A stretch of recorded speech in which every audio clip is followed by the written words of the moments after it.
Oh, mga kapuso, usa ka semana na lang sa ulugo na nato ang Valentine's Day.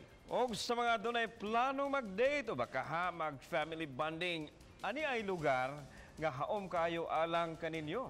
Dapit kini sa Talilsay City, mga kapuso, diin mamahimo kamong magtambay o magsuroy-suroy ning adlaw sa gugma. Ato kining atoon, pinaagi sa report ni Chana Carrion.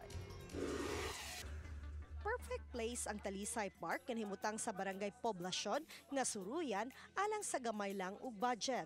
Mahimo kaayo ang dapit alang sa mga managhigugmaay o kaha pamilya nga gustong mo sa ulog sa Valentine's Day sa linahi nga paagi. Landong kini gumikan kay adunay mga kahoy nga makatabon sa mga lingkuranan.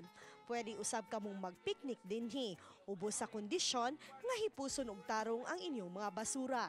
Safe usab kining dapita kay atubangan lang kining park sa Talilsay City Police Station.